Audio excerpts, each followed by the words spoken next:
Tá. Bom, a gente está aqui de volta com mais um De Papo com a Epilepsia, com a doutora Maria Luísa Manresa, que é presidente da Liga Brasileira da Epilepsia. E hoje o assunto que nós temos com ela é um assunto referente aos tratamentos, né?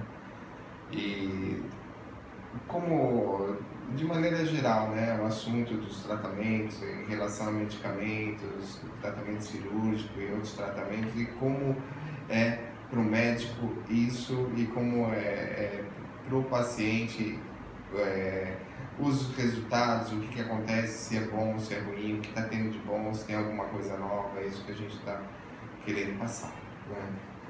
Então, queria que a senhora falasse um pouquinho a respeito dos tratamentos relacionados à epilepsia.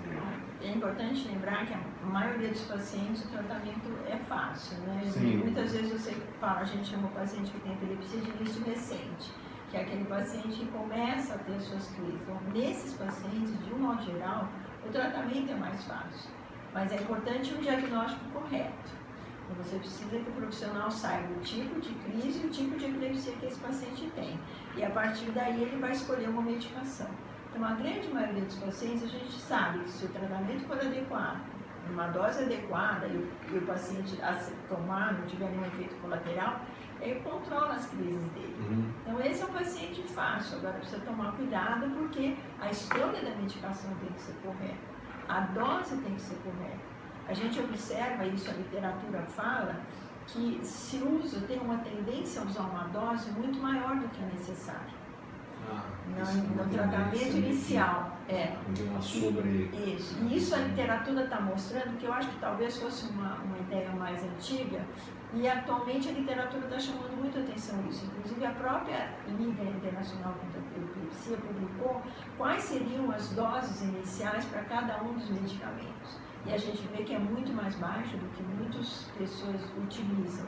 Eu só fazer uma piadinha brincando, assim, que nem minha irmã falou uma vez. Minha irmã é biomédica, né? Ela falou assim, que nem às vezes você vai assim, tem uma dor de cabeça, toma uma aspirina, assim. Não, toma 10, porque com certeza a dor de cabeça vai embora. Agora, se você vai ficar, o efeito colateral não se sabe, né? Esse é um grande problema, porque aí você começa com uma dose alta, aí você começa a ter efeito colateral, aí você fala, não, esse medicamento não é bom, o paciente já não se sente bem, o paciente já fica desanimado, tem um desconforto com o profissional. Aí faz a troca. E aí demora muito tempo até acertar. Por outro lado, às vezes também a gente tem que orientar o paciente, porque explicar para o paciente que você não está começando com uma dose mais alta. Porque às vezes você começa com uma dose, qual é o risco? Por outro lado, você diminui os efeitos colaterais, mas o paciente ainda corre o risco de voltar a ter epilepsia. Então é necessário que o paciente entenda esse jogo que você faz no início do tratamento. Você procura não dar uma dose excessiva, nem dar uma dose também insuficiente. E isso a gente só tem baseado na literatura. Não adianta eu dosar. Atualmente a gente não usa muito mais em dosar. Você pode até usar, mas o que vai te ajudar, os parâmetros que a gente usa é efeito colateral, crise. E no início recente a gente vai seguir o que a literatura diz, mas cada paciente é um. Então esse é o primeiro passo no tratamento. Mas lembrar que a maioria dos pacientes vai responder bem a primeira medicação. Chega a 70% até 80%. Já na segunda, na primeira medicação dá uns 60%, né? Você de início recente, aí você vai aumentando, né? Aí qual seria o segundo passo? Seria você trocar por uma segunda monoterapia, que a gente chama, que também aí já não é fácil. Eu sempre falo para os pacientes, trocar de medicação não é fácil. Você precisa diminuir a uma e aumentar a outra. Eu até pensei até agora, dentro desse assunto, numa questão, né? Quando acontece, a pessoa está dentro de uma politerapia, tá com muitas medicações ali, e aí voltaram as crises ou alguma coisa nessa direção, e aí a pessoa vai fazer uma troca, enfim, né? Vai fazer um desmame para fazer uma troca medicamentosa. Que parâmetro que acontece, como que é o desmame de uma um batalhão de... Sempre é difícil. Existem algumas regras que a eu gente vou segue. escolher, né? Existem sempre algumas regras. Então você vai tirar primeiro os fármacos que estão mais efeitos colaterais. De um modo geral, o que você deixa para tentar mexer por último foi o último medicamento que você colocou, se é realmente que você teve alguma resposta. Né? Mas existem regras que a gente segue. E precisa tomar cuidado, por exemplo. Um dos medicamentos que é mais difícil de você retirar é o fenobarbital. O fenobarbital tem o que a gente chama uma resposta rebound, quer dizer, o paciente tem crise pela retirada da medicação e não pela epilepsia. E eu sempre falo que o paciente que toma fenobarbital, que é um medicamento que muitas vezes os pacientes vêm para a gente com fenobarbital, precisa ter muita paciência e ser persistente. Essa semana mesmo eu vi um paciente, você começa a desmamar o fenobarbital, aí ele chega numa dose e ele tem crise. O que ele faz? Ou ele volta na dose anterior ou ele para de tirar. E com o fenobarbital é muito comum, você para, espera um pouquinho e volta a retirar. Então provavelmente é a falta do fenobarbital, não a epilepsia. Então o fenobarbital você precisa ter muita paciência, mas o paciente não entende, né? Então às vezes ele teve uma crise, então eu não posso tirar e volta, aí você começa tudo de novo, porque é uma medicação que tem muitos efeitos colaterais. E às vezes você precisa retirar para colocar outro, né? E precisa ter paciência. E às vezes eu sempre falo, se tiver uma crise, não volta, espera um pouco. Tem um pouco de paciência. Se estabilizou, tenta de novo tirar. Vamos tirar mais devagar. Se eu estava diminuindo, sei lá, meio comprimido cada 15 dias, vamos fazer meio por mês. Não tem pressa. Entendeu? É trabalhoso. Mudar a medicação é trabalhoso. E quando que a gente fecha um diagnóstico que um paciente é um paciente refratário? A definição de epilepsia refratária que existe na literatura, isso agora foi publicado, é quando o paciente não responde a 2 medicamentos escolhidos adequadamente e numa dose adequada e que o paciente não teve efeitos colaterais. Então, se você tem não resposta a 2 medicamentos usados direitinho, já pode ser considerado uma epilepsia refratária. Porque você sabe que a partir de 2 medicamentos, se você colocar um terceiro e um quarto, a porcentagem de pacientes que fica sem crise é muito pequena. Então, e isso surgiu do quê? Surgiu da necessidade de você encaminhar mais rapidamente o paciente para outros tratamentos. Não ficar insistindo, e também, como aumentou o número de medicamentos, antigamente a gente tinha poucos, agora a gente tem uma gama muito grande. Então, se você for experimentar todos os medicamentos, vai passar a vida experimentando o medicamento. Então, para evitar isso, por definição, a epilepsia refratária é a falha 2 medicamentos. Precisa ser um medicamento correto, na dose correta, e que o paciente não tenha tido efeito colateral. Num país como o Brasil, isso daí corresponde a que tempo, mais ou menos? É muito. É muito tempo. É muito. Porque, na realidade, o médico, ele, como também você tem dificuldade de encaminhar para outros tipos de tratamento, então o médico começa a trocar. Então, às vezes você chega pacientes com mais de 5 anos que não foi encaminhado para um serviço de verificação, tipo de epilepsia, né, de estudo, ou seja, com outro tipo de tratamento cirúrgico ou não. Então, e a própria dificuldade de você ter outros tipos de tratamento, né? Então, às vezes você quer encaminhar para um vídeo EEG, por exemplo, não tem o CDR. E como você está esperando, você também fica aflito, né? Então você está esperando esse encaminhamento e você acaba, então deixa eu tentar naquela outra medicação, quem sabe tem um efeito melhor do que aquele que ele está usando. Mas o ideal seria se já falhou a 2, no dia que você já encaminha para uma análise, já encaminha para um vídeo, já encaminha para rever o caso. Uma das coisas que ocorrem é a pseudo-refratariedade. Ou o paciente não tem crise, ou a medicação foi errada, ou está, entendeu? Rever o seu diagnóstico, aliás, é o que eles falam, né? Você pensa numa epilepsia refratária, a primeira coisa que você tem que rever o seu diagnóstico. É realmente epilepsia? É a forma de epilepsia que eu pensei? Esse é o medicamento para essa forma de epilepsia? Se você respondeu tudo isso corretamente, aí você encaminha.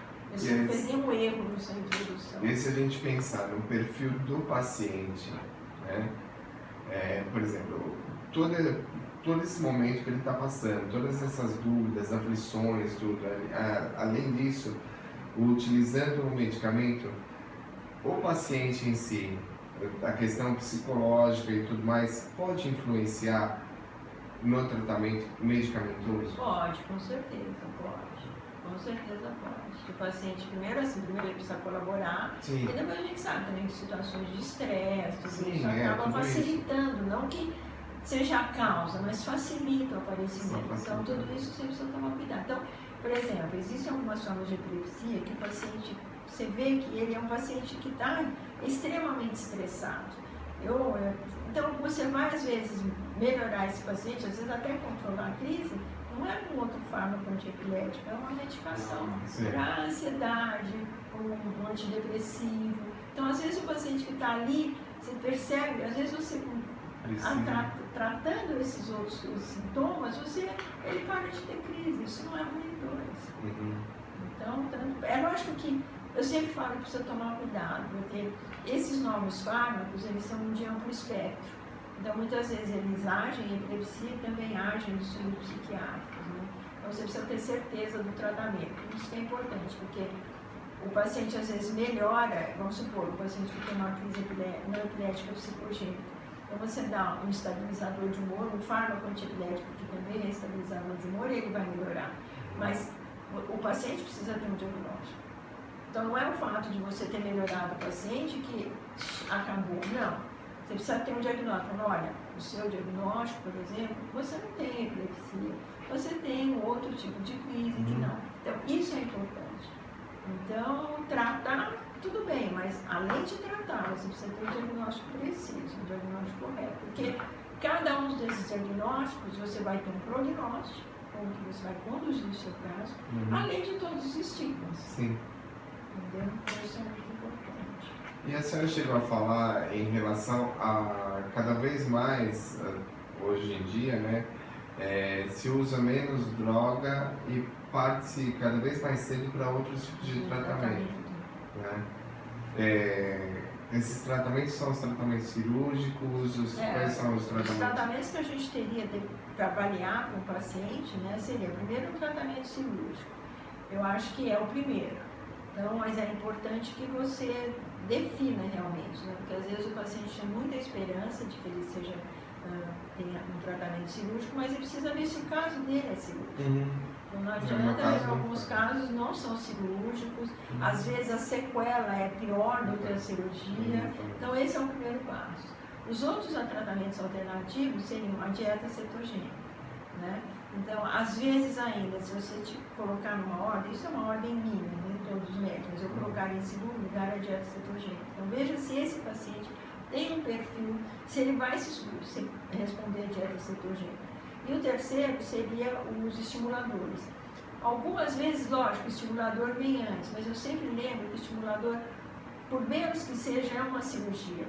Você vai colocar, além de caro, é extremamente caro, é uma coisa que você vai ter que estar trocando bateria pro resto da vida, mas eu acho que você fica entre os dois, mas você tem que pesar todos esses problemas do estimulador.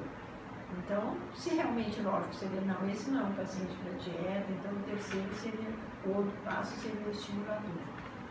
Eu acho que são poucas as alternativas que a gente tem, mas estão aí para serem utilizadas. E também, eu acho legal também falar um pouquinho, por exemplo, como o neurologista que está fazendo o diagnóstico, tratando tudo, tem conhecimento desses dois pontos, né? Tem que a parte da medicação, né? Assim, e conhecendo bem o paciente, conhecendo bem o lado humano do paciente, o comportamento dele, assim, né? Tá tomando remédio direitinho, tá legal, tá tudo jóia, beleza. Só que e esse outro lado que eu tô falando, mas aí é uma pessoa muito nervosa, é isso, é aquilo. Aí de repente é uma pessoa nervosa, dorme pouco, ou dorme demais, ou não sei, é uma pessoa um pouco relaxada, é uma pessoa. Essa outra parte que diz muito respeito ao comportamento da pessoa. Você quer ver uma coisa, por exemplo? É muito comum o paciente que tem distúrbio de sono com epilepsia dele melhorar muito quando você corrige o distúrbio de sono dele. Melhorar, diminuir a frequência de crise, às vezes fica até sem crise o paciente, se você melhora, pacientes que têm apneia de sono, por Via exemplo. polissonografia, as Vamos coisas supor, todas o assim. paciente tem apneia de sono. Aí você corrige a apneia dele e ele para de ter crise. Fala de ter crise, olha só. Isso é muito interessante. Isso é uma coisa que a gente, às vezes as Não pessoas dá se muito esquecem, valor, não dá muito também. valor, mas tem certas coisas da vida do paciente que você corrige, então não é só o tratamento Necessariamente, medicamentoso, sim. mas que você melhora, às vezes até deixa o paciente sem crise. Eu vou até fazer uma pergunta até curiosa, assim. Qual foi alguma coisa que a doutora possa estar lembrando mais alternativa que a doutora, Isso. assim... O que mais marca são os distúrbios de sono. As coisas relacionadas com o comportamento mesmo, né? Assim, não sei, de repente a pessoa começou a fazer um exercício, aí a pessoa começou a fazer alguma coisa que não fazia faz muito tempo, a pessoa começou a praticar alguma atividade esportiva diferenciada, ou começou a se relacionar com música, alguma ou coisa mesmo assim, às vezes né? teve uma qualidade de vida melhor, ou teve um relacionamento com outra pessoa. Ou de repente começou a trabalhar, de repente, Trabalhar é alguma coisa importante, assim. se bem que é difícil, mas trabalhar é uma coisa extremamente importante. Se Extremamente sentir importante. útil. Hã? Se Se sentir sentir útil. útil, assim, né? Eu tenho um paciente que ele só tinha as crises durante o sono, e realmente, depois que ele casou, ele melhorou muito. A qualidade de vida dele melhorou muito. Uma mistura não só da parte do sono, como do amor. A gente pode falar. Também não sei se a esposa tomava mais cuidado com ele, se ele era muito relaxado, mas existem essas coisas. Sim, né? sim. Um pouco Mas de- existem algumas coisas que o médico precisa tomar cuidado, né? Distúrbio de sono é uma coisa importante de você ver. Lógico, os distúrbios assim, de ansiedade, depressão, mas também lembrar dos distúrbios de sono. Porque às vezes o paciente fala e o médico não valoriza. O médico fala, eu não durmo bem, eu acordo mal, o dia que eu acordo pior, eu tenho mais coisa do crise. ronco também, O né? médico fala, não, é uma coincidência, mas isso é muito importante. É legal lembrar isso também, né? Dormir bem, né? Sim. Sem uma coisa que é engraçado que a minha crise está muito relacionada com o meu período de sono, né? Eu, ainda na semana passada, eu deitei para dormir e eu esqueci a televisão ligada. Obrigada. No dia seguinte eu estava péssimo, não tendo crise, mas assim, eu estava me sentindo muito mal, né? E parecia que eu Ficou todo o estímulo durante a noite. porque você fica, né, aquele negócio... Então, às vezes você dormir num lugar, mas né? na realidade é fácil entender, né? Porque o sono ele tem ciclos, né? Que você passa durante toda a noite em vários períodos, você superficializa, aprofunda. E tem um tipo de sono que meio que descansa. Se você não consegue entrar nesse sono, Nele, você fica não cansado. Você Seria fica aquela coisa do cansado. alfa, Então, beta. provavelmente o sono REM e o sono não REM. Então, provavelmente, você, com o estímulo, você deixou o seu sono mais superficial. Porque, por exemplo, a gente pede, se você fizer um eletroencefalograma durante o sono e durante o dia, é muito diferente do que você Sim. fizer à noite. Porque aí você tem todos os ciclos do sono. Então, o que a gente faz? A gente usa um artefato. A gente pede para o paciente fazer uma privação do sono. Sim, O para médico poder deve ter chegar, falado, já para fez. quando você chegar e você ter na hora do eletro, ter todos os ciclos de sono, aprofundar o seu sono e se utilizar com um sono normal, que Pra você poder não tem. Porque quando você perfeito. dorme de dia, você não faz Não todos faz esses isso. ciclos do sono. Então, o sono é muito importante, muito importante. Higiene do sono. Muito importante. Mas os outros tratamentos também, é importante lembrar, né? Às vezes você vê pacientes, por que é importante? Porque o paciente perde muito de qualidade de vida. Então, você vê aqueles pacientes que vêm para a cirurgia, de repente ele fica sem crise, mas a vida dele não muda muito, porque ele já passou tanto tempo naquela situação que a vida dele está muito ruim, então é difícil ele recuperar tudo aquilo. E a própria jeito dele se ver, a própria psique está contaminado. Então, se você faz uma fase inicial, mais precoce, você consegue com que ele se readapte mais facilmente. Né? Eu particularmente eu uso o estimulador primeiro vago e eu tive a minha qualidade de vida depois do uso do estimulador melhorou muito, né? Então eu não tenho, se alguém me perguntar do estimulador, só falo bem, né? Porque pra mim é uma coisa. Que é uma Eu sei que de alternativa. pessoa para pessoa é diferente, né? Existem pessoas que podem, existem pessoas que não podem, né? Eu acho assim, perfil do o paciente. estimulador vagal ainda não está tão definido quem pode e quem não pode como uma cirurgia, por exemplo. Sim, Então eu acho que se, dependendo do paciente, é sempre uma alternativa. sim. É uma tentativa. Se embora a frequência de pacientes que você sabe que vai ficar sem crise é baixa, Sim. mas muitos melhoram. Então eu acho que o grande problema é que uma terapia é cara, é difícil você encaminhar, né? É muito difícil, porque realmente ainda tem poucos, agora ainda melhorou, né? Porque muitos convênios acabam aceitando e entrando no... Mas eu acho que é uma alternativa. E agora lá com o estimulador profundo, talvez a gente tenha mais coisa ainda. Mais coisa né? ainda. Com o estimulador profundo. Eu acho que você tem que insistir, não adianta desistir. Sim. Entendeu? Eu Sim. vejo assim, por exemplo, eu tenho alguns pacientes, né, que você não tem condições cirúrgicas, tudo isso, são pacientes, às vezes até eu lido muito com crianças que são muito comprometidas. Aí quando você fala, vamos tentar trocar o remédio, a família quer sempre, porque o sonho daquela família é ver aquele paciente sem crise. Mesmo que você saiba que controlar as crises para aquele paciente não vai mudar muito, mas é uma coisa estressante para a família e para o paciente. Né? Então, quando fala assim, o paciente está tendo 2 crises por semana, eu acho que você tem que lutar até deixar a cirurgia fluir. Agora, se alguns você sabe que não vai conseguir, mas essa tem que ser a sua meta, deixar o paciente cirurgia fluir. Entendeu? Porque para o paciente e para a família é importante. E novos medicamentos, né? É lógico que cada vez mais estão surgindo, eu acho assim, apesar de que os novos medicamentos foram uma decepção, a gente esperava muito mais deles, né? Quando vieram os novos medicamentos. Estão vindo os novos medicamentos, mas que também não tem tanta diferença, assim, mas para alguns pacientes ele faz diferença. Então, essa semana mesmo eu atendi um paciente, era um temporal, ele fez uma cirurgia, foi uma cirurgia ampla, não foi feita no nosso hospital, foi feita no outro cirurgião, e o paciente continuava tendo muita crise, né? Uma crise com perda de consciência, não era crise convulsiva, era crise que comprometia a vida do paciente. Então a gente conseguiu, com uma nova medicação, ele tinha crise parcial com perda de consciência, então ele tinha aquelas crises prolongadas, ele fazia uma postura distônica, e era ruim. O grande sonho da vida dele é que a filha dele vai se formar agora. E ele queria ir na formatura da filha, mas a mãe falou, não tem, porque aí quando ele fica mais ansioso, mais ele tem crise. E aí foi uma nova medicação que entrou no mercado agora, que no fim, olha, já tinha testado tudo, já tinha cirurgia. Eu falei, vamos tentar? Eu falei, não, vamos tentar. E pelo menos há umas 2 semanas ele está sem crise, não sei quanto tempo, porque às vezes tem essa rotimel com medicação.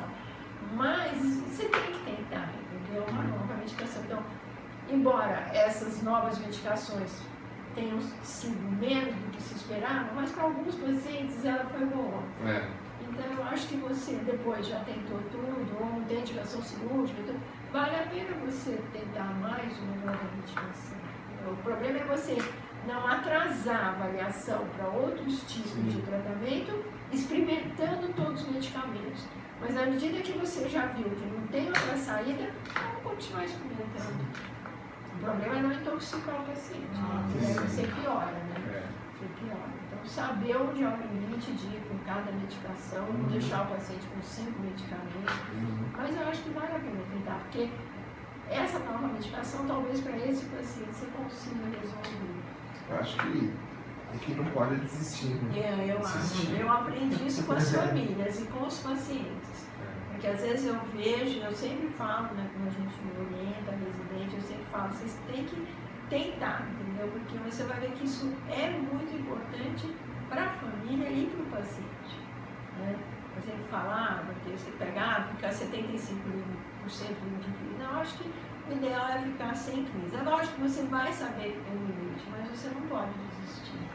E também eu acho que a grande dificuldade é que todos os tratamentos para epilepsia nunca são tratamentos que você tem uma resposta imediata, é tudo médio e longo prazo, né? Então, mesmo que seja um medicamento, você vai saber os melhores resultados a médio e longo prazo. Então, às vezes você fica naquela, né? Ansiedade, Ansiedade. você introduziu que É. vai. No dia seguinte está tudo resolvido, não resolveu, já desiste, né? Não é por aí, né? Tem que ter paciência e não desistir. Por É. isso que é importante, como a gente estava falando na conversa anterior, a relação médico-paciente. Porque o paciente tem que confiar. Porque muitas vezes o que acontece? Ele vai no médico, o médico tentou 2 medicamentos, não deu certo, ele muda de médico. Aí vai no médico, o médico fala outra coisa, não deu certo, ele muda. Então, isso vai sendo pior para ele. Porque ele vai, sabe, Vai fragmentando. fragmentando e ele não tem uma linha. Porque quando você atende um paciente, você tem uma linha de raciocínio, que pode não ser a mesma que o seu colega, mas pode ser que nenhuma das duas sejam erradas. Mas você tem que seguir aquela linha. E se você começa a mudar, você vai ficando mudando, aí você nunca vai acertar. Entendeu? Esse é um problema da relação médico-paciente. A empatia, né? E a confiança. Confiança. Olha, eu lembro também os meus casos, né? Eu lembro que uma vez eu atendi, faz muito tempo atrás, um menininho que ele tinha uma crise focal de difícil controle. E foi naquela história, eu lembro que na época estava chegando o topiramato aqui no Brasil. Aí ele já tinha tomado isso, já tinha tomado aquilo, aí eu comecei com o topiramato, que era uma medicação nova, e ele continuou tendo crise. Eu falei para a mãe, vamos assistir mais um pouco, é uma medicação nova, a gente sabe. A mãe, não, eu não quero. Aí o menininho, ele tinha acho que uns 9 anos, ele falou, não, doutora, eu quero. Vamos insistir mais um pouco, acho que ele já estava cansado. Mas ele não controlou, ele ficou 2 anos sem crise e acabou retirando a medicação. Viu, mãe?